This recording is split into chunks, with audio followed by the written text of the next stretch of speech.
Fala galera, hoje a troca de ideia é meio braba. Hoje a gente vai falar sobre queimadura por colchão térmico. Meu nome é Viviane Horta, eu sou médica veterinária, anestesista. E vamos lá. Primeiro lugar, o controle de temperatura do nosso paciente é obrigação do anestesista. Então, manter esse paciente com a temperatura normal ou mais próximo da normal. Uma vez que pacientes hipotérmicos, dependendo do valor da temperatura, a gente pode ter consequências graves para esse paciente. Mas não é o nosso objetivo hoje. Para que a gente mantenha essa temperatura desse paciente em níveis adequados, fisiológicos, a gente tem alguns métodos, alguns equipamentos, alguns meios que nos ajudam nessa manutenção. O colchão térmico é um desses métodos. Quando eu comecei a fazer estágio lá em 2006, era o que a gente tinha para usar. E até há pouco tempo, vamos dizer que recentemente, era o que a gente tinha e era o que a gente usava. Eu usei colchão térmico até 2022 e nunca tinha queimado ninguém. Como que você fez isso, Vivi? É muito perigoso, você podia ter queimado. Usando as seguintes dicas. Primeiro, toda vez que vocês tiverem que usar colchão térmico, sempre, não tem outra opção. Nunca coloquem o paciente direto no colchão. Coloquem sempre uma toalha ou um tapete higiênico em cima do tapete e o paciente em cima dessa toalha. Beleza? Isso já ajuda muito. Ponto número 2, que eu acho que é o principal. Monitorem a temperatura do colchão sempre, o tempo todo.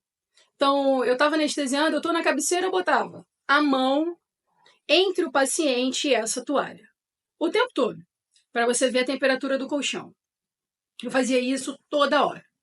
Isso sempre foi muito benéfico para mim. E sempre funcionou. O risco maior acontece em procedimentos mais longos. E principalmente em procedimentos onde o paciente se encontra molhado. Quando a gente molha esse paciente, gente, o risco de queimadura é muito maior. Porque fica muito mais quente, né? Então, o paciente, quando a gente tem que fazer lavagem da cavidade abdominal, o paciente se urinou, paciente de cesárea, o cirurgião expõe o útero e aí molha tudo mesmo. Paciente que a gente tem que molhar toda hora com álcool, as garrinhas do eletro. Nesses pacientes, vocês têm que redobrar a atenção, porque o risco é muito grande. Esse paciente que eu tive esse acidente, essa queimadura em 22, por que aconteceu a queimadura? Foi um combo, procedimento longo, com excesso de álcool nas garrinhas do eletro. Beleza? Então, para que fique claro, nenhum anestesista, claro que não acontece isso. Nenhum de nós sai de casa para queimar nenhum paciente. Muito pelo contrário, a gente sai de casa para cuidar dos nossos pacientes, sem dúvida nenhuma. Mas a gente tem que estar muito atento quando a gente usa o colchão térmico, porque isso, infelizmente, pode acontecer, tá? E fica muito difícil você falar para o proprietário, no pós-operatório, quando ele volta, porque a queimadura não é quando você libera o paciente, ela acontece dias depois. O paciente volta dias depois falando, doutora, tem uma lesão aqui. É o início. Toda lesão, as costas, o dorso do paciente totalmente queimado. Se a gente se colocar no lugar do proprietário, é muito complicado você levar seu paciente para uma orquectomia e seu paciente voltar dias depois com o dorso totalmente queimado, tendo que fazer um tratamento longo, debridando aquela ferida, às vezes fazendo laser. É muito complicado. Por melhor que tenha sido a sua intenção, explicar isso para o paciente, para o tutor, é muito difícil. E a responsabilidade é do anestesista, porque quem usa o colchão somos nós. Beleza?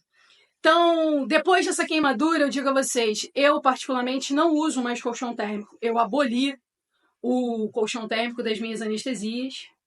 A gente tem outras formas de manutenção de temperatura, sem dúvida, que são mais seguras e melhores. Beleza? Me digam aí se vocês já tiveram essa infelicidade com colchão térmico e o que vocês estão usando para manter o paciente de vocês aquecidos. Beijão em todos, até a próxima.